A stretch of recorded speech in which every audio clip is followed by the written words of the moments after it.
একদমই বেপরোয়া মনোভাব, দাদাগিরি করছেন এবং বেপরোয়া গতিতে গাড়ি চালিয়ে পথচারীকে ধাক্কা মেরে তিনি পালিয়ে যাচ্ছিলেন। সেই সময় সেখানে এক যুবক ছিল এবং যুবকের কাছে যে স্কুটি ছিল সেই স্কুটি নিয়ে যুবক তার গাড়ির সামনে দাঁড় করিয়ে দেন এবং তার গাড়িটাকে থামান। কিন্তু সেই সময় দেখতে পাওয়া যায় যে তার বডি ল্যাঙ্গুয়েজে তুমি বেপরোয়া ভাব তুমি দেখো এবং কতটা ঔদ্ধত্য, এবং এমনকি সেখানে ইকোপার্ক থানার পুলিশ আধিকারিকরা ছিলেন, সেই পুলিশ আধিকারিকদের হুমকি পর্যন্ত দেন এই রাজগঞ্জের অপসারিত বিডিও প্রশান্ত বর্মন। এবং যে পথচারী, সেই পথচারী আক্রান্ত হন, তার পায়ে চোট পান এবং যে যুবক ভিডিও করছেন সেই যুবককে হুঁশিয়ারি পর্যন্ত দেন। তুমি জানো যে তোমার মনে থাকবে যে এই সেই প্রশান্ত বর্মন যিনি স্বর্ণ ব্যবসায়ী খুনে মূল অভিযুক্ত, এবং নিউ টাউনেই সেই ঘটনাটি ঘটেছিল এবং গতকাল রাত 10টা নাগাদ সেই নিউ টাউনের রাস্তা দিয়েই তিনি বেপরোয়া গতিতে গাড়ি চালিয়ে যাওয়ার সময় এক পথচারীকে ধাক্কা মারেন। কিন্তু গত 23শে জানুয়ারি সুপ্রিম কোর্ট তাকে নির্দেশ দিয়েছিলেন আত্মসমর্পণের। 23শে জানুয়ারি থেকে এখন মে মাস শেষ হতে চলল, এখনো পর্যন্ত তিনি পলাতক ছিলেন।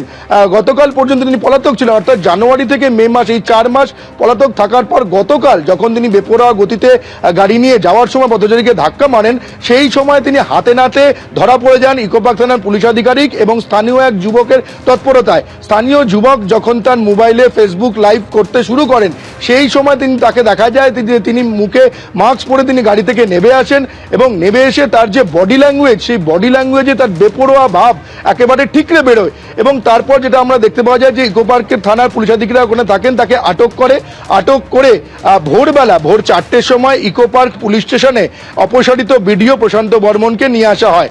তো এই প্রশান্ত বর্মন যিনি স্বর্ণ ব্যবসায়ী স্বপন কামিল্লা খুনের মূল অভিযুক্ত এবং দেহলোপাটের যে তথ্য প্রমাণ এভিডেন্স পুলিশের হাতে ছিল, তারপর সেখান থেকে কেসটা লোয়ার কোর্ট থেকে হাইকোর্ট থেকে সুপ্রিম কোর্ট পর্যন্ত গড়ায়। সুপ্রিম কোর্ট 23শে জানুয়ারির মধ্যে তাকে আত্মসমর্পণের নির্দেশ দেন, কিন্তু তিনি আত্মসমর্পণ না করে পলাতক ছিলেন। সেই পলাতক থাকার পর কিন্তু তুমি দেখো যেখানে, অর্থাৎ নিউ টাউনের মতো এলাকা, সেই এলাকাতে তিনি এই স্বর্ণ ব্যবসায়ীকে খুনের এবং অপহরণের এবং দেহলোপাটের ঘটনা ঘটিয়েছিলেন, সেই নিউ টাউন এলাকাতেই বেপরোয়া গতিতে তিনি গাড়ি চালাচ্ছিলেন এবং তার গাড়ির স্পিড এতটাই ছিল যে তিনি একেবারে পথচারীকে ধাক্কা দিয়ে সেখান থেকে পালিয়ে যাওয়ার চেষ্টা করছিলেন।